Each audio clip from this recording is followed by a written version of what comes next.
everybody, and I'm Deidre from Afiwi Groove, and I'm the official Groove Mama. And I'm here to tell you everything you need to know about African head wrapping and wrapping a baby to your back. Here at Afiwi Groove, we don't only concentrate on the music and the dancing, we also want to make sure that our children learn about the culture and the heritage from Africa and that they take part in it and they're proud to wear our cloths and our styles. So here we go. First, we're going to start off with wrapping our hair. Here I have a traditional dashiki cloth, and this is a head wrap. You can wrap your dreadlocks, faux locks, your extensions, whatever your crown you wear, your natural afro, or even a bald head, you can wrap it. So we're going to start with a bow because no matter what kind of crown you wear, a bow always looks good on top. So for the bow, I'm going to start with bringing the head wrap around my neck, like so. If you have a very long head wrap, you can start at the front. That way, well, this is a little long, so I'll start at the front for you. So let's be folded in half around your neck if it's shorter, but this one's a little longer, so I'm going to show you it from the front. And we're going to start by wrapping it back and in and underneath your head. And you'll just make a simple knot like you're tying your shoes. Again, if your head wrap is not that long, you do not need to do this step. You can just start with at the back of your neck. Now, once all your hair is through and you have your pretty head wrap to adorn yourself, you're going to bring it around. And I usually like to go to the side because that's just my style. And you're going to make a knot and a bow just the same way as you're tying your shoelaces. You fluff it out, have it look however you want it to look, and voila, you've adorned your crown with a bow. The reason why I say adorned is because African head wraps before Christ's time, so BC, originally started from adorning yourself and showing your beautiful crown. It was a beautiful thing to show your beautiful colors and the beads and how it was embezzled. And that would show people what status you had, how rich you were.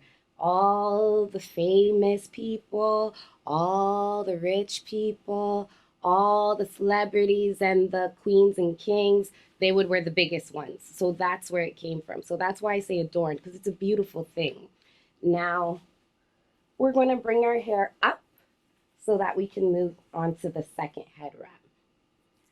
So like I said, BC, it was a beautiful thing to adorn your crown, your hair. Then after, when we were brought into slavery, we were told to wrap our hair as a sign of shame, as a sign of a slave owner owning you and you hid your crown. We know better now. In the 21st century, like you young folks say, we are woke and we're taking back this tradition and we're making sure that we adorn our crowns and we're proud of it. It's nothing to be ashamed of. We're no longer hiding our coils, so that's what we're doing. As you can see, I have put my hair up into one. You can do this however you need to with a clip with your hair, depending on how long your hair is. And in this version, I like to make a crown because we've talked about this being royal. I'm going to open it up all the way because I have a lot of hair up here. We're going to place it over top and tie it in the back.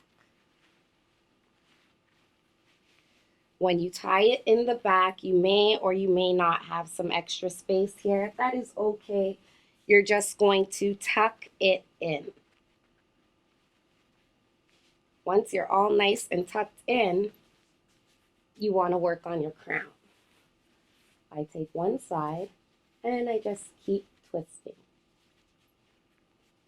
Bring it around. And I will tie it with the other side.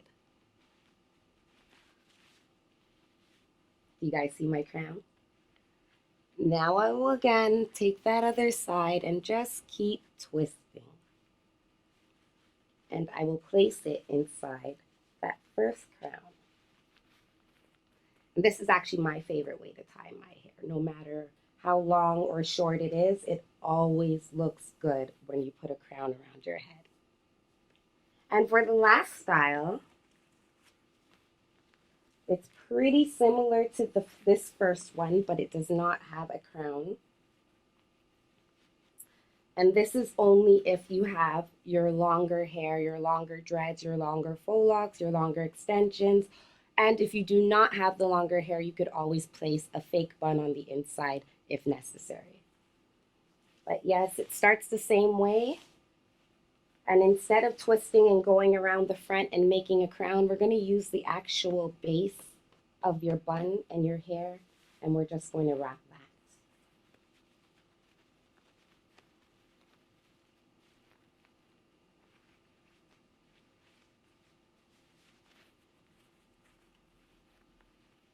So it's pretty similar, except for the crown is a little further back, and you have your base to work with. So the first style would work better if your hair was shorter, and this one would work better if your hair is longer. And of course, the original bow, that's for everybody. Bows look good on everybody. So now that we're done finding out some ways to wrap our hair, what we're going to do is figure out how to wrap a baby to our back. Us moms do a lot of things. I have my full baby here. And we need to get those things done even when the baby is crying or wants our attention. So we need to be able to move around. And that's how this came about, because the African women back in the day, they were the breadwinners and they got things done. And they did not have time to be sitting down playing when things needed to be getting done. So this way, our baby is with us at all times. And we also are having a lot of bonding time with the baby. So it's a good thing. Assuming that this is a real baby, we're going to always support the baby's head. And while it is that the baby is small, we're going to rest the baby here, assuming that the baby cannot sit up on its own yet. When you are bringing your baby around to wrap your baby, you have to be careful to support your baby at all times. By doing this, you'll make sure your baby is safe before you even wrap your baby. To wrap your baby, you're going to use a bigger cloth than a head wrap. It is called a lapa. Most women will use a lapa to wrap around as a skirt, as a piece of garment to wear. We're going to use the lapa today to wrap our baby. My lapa is fairly big. I'm going to place my baby down just to show you our lapa. My lapa is fairly big, so it will grow with me and baby. But while it is that I'm pretending with a newborn-sized baby, we're going to make sure that that lapa is folded in half. So there, we're making sure it's all folded in half. If it was a bigger baby, I'd probably leave it open because I would need the extra material. So before we start, you're going to make sure your lapa is folded in half and place it down on the bed or whatever it is that you're picking your baby up from. Again, grabbing your baby, supporting your baby's head, placing your baby on your hip. When you're bringing your baby around, you're using this arm to support your baby and you're bending forward to place the baby in the arch of your back. The baby will be safe in the arch of your back as long as you are doing this right. So, okay, we go around and we place the baby in the arch of our back and bend forward. When this is done, you are able to grab your lapa, your baby's still placed in the arch of your back, and you're going to drape your lapa over yourself and your baby.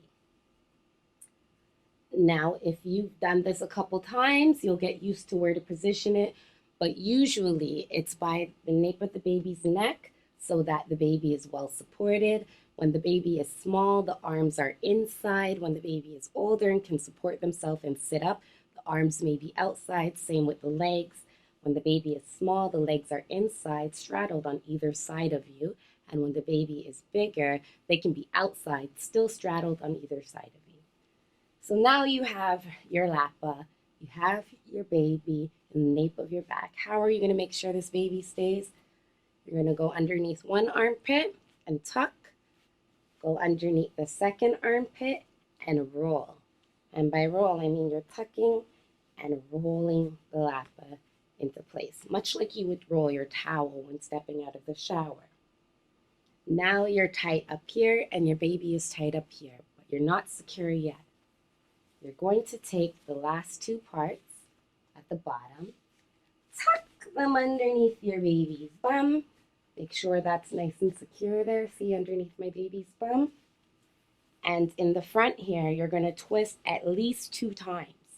I'm an overprotective groove mama, so I twist 3 times to make sure that we are safe. So we're going to 1, 2, 3.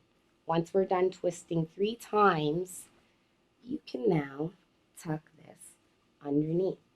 Of course, this is a lot of material. It's a small baby. You won't have as much to tuck when your baby is bigger. But I promise you, your baby is secure. You can wash your dishes. You can groove out with the rest of the groove moms, or just relax knowing that you and your baby are bonding and you don't really have to hold them. Thank you for joining me for this head wrap and this baby wrap workshop, and we'll see you next time.